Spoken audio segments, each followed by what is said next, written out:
friends, welcome to Lachana vlog. இன்னைக்கு வந்து குட்டி கருவாடுங்க, குட்டி நெத்திலி இதை வச்சு எப்படி தொக்கு செய்யலாம்னு பார்க்கலாம். இது சாப்பாட்டில் பிசைஞ்சு சாப்பிட சூப்பராக இருக்கும். ஃபர்ஸ்ட் வந்து நல்லா சுடுதண்ணியை கொதிக்க வச்சுக்கணும். சுடுதண்ணியில் போட்டு எடுத்தோம்னாக்கா நம்மளுக்கு அதில் இருக்கிற அழுக்கு மண் எல்லாமே வந்துடும். சுடுதண்ணியில் போட்டு வடிகட்டி எடுத்து வச்சுக்கலாம். எப்படி செய்கிறதுன்னு பார்க்கலாங்க. தேவையான அளவு கடலெண்ணெய் ஊற்றிக்கலாம். கொஞ்சம் எண்ணெய் அதிகமாக ஊற்றிக்கிங்க, அப்போ தான் இதுக்கு நல்லாயிருக்கும், தொக்கு மாதிரி வரும். இப்போ எண்ணெய் காஞ்சிருச்சு, கடுகு உளுத்து பருப்பு போட்டு தாளிச்சிக்கலாம். கொஞ்சமாக வெந்தயம் போட்டுக்குங்க.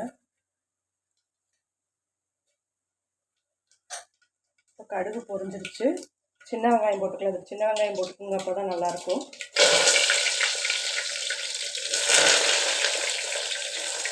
ஒரு 4 பச்சை மிளகா, கருவேப்பிலை, ஒரு 3 பல் பூண்டு பொடி பொடியாக நறுக்கி வச்சுருக்கிறேன். நல்லா வதக்கிக்கலாங்க. கலர் மாறுற வரைக்கும் வதங்கினா போதும். இப்போ வெங்காயம், பச்சை மிளகா, கருவேப்பிலை எல்லாம் நல்லா வதங்கிடுச்சுங்க. இதில் 1 ஸ்பூன் அளவுக்கு இஞ்சி பூண்டு பேஸ்ட் போட்டுக்கலாம். இது நல்லா வதங்கட்டும். இஞ்சி பூண்டு பேஸ்ட் நல்லா வதங்கிடுச்சுங்க.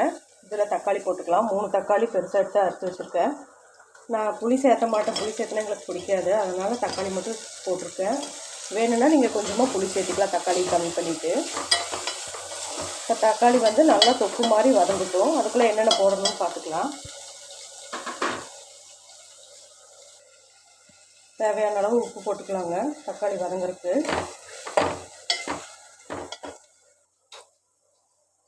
அரை ஸ்பூன் மல்லித்தூளுங்க, மஞ்சத்தூளுங்க,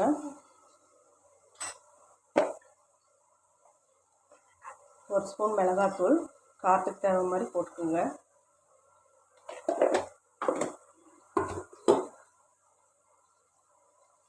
ஒரு ஸ்பூன் மல்லித்தூள். இதெல்லாம் நல்லா எண்ணெயிலேயே வதங்கட்டும், எண்ணெய் பிரிஞ்சு வரட்டும். பாருங்க, நல்லா தொக்கு மாதிரி வந்துருச்சு. இப்போ வந்து ஒரு 5-6 தடவை அலாசி வச்சுருக்குறேங்க. அலாசி வடிகட்டி வச்சுருக்கிறேன். இந்த கருவாடு உள்ளே சேர்த்துக்கலாம். இன்னொன்று சொல்ல மறந்துட்டேன், கருவாடு எப்போவுமே செய்யும் போது உப்பு அளவாக போட்டுக்கோங்க. ஏன்னா கருவாட்டுலேயும் உப்பு இருக்கும்.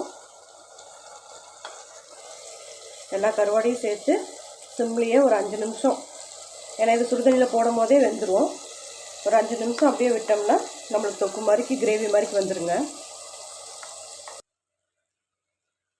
பாருங்கள், கருவாட்டு தொக்கு நல்லா சுருள எண்ணெய் பிரிஞ்சு வந்துருச்சு. ஒரு கைப்பிடி அளவுக்கு மல்லித்தலையை வந்து க்ளீன் பண்ணி சேர்த்திட்டு ஆஃப் பண்ணிடுங்க. அவ்வளோதான், கருவாடு தொக்கு ரெடி. அப்படியே மணக்குதுங்க வீடு ஃபுல்லாக. கருவாடோட மனமே தனி தான். வாங்க சாப்பிட்லாம். பாய் ஃப்ரெண்ட்ஸ், நெக்ஸ்ட் வீடியோவில் பார்க்கலாம்.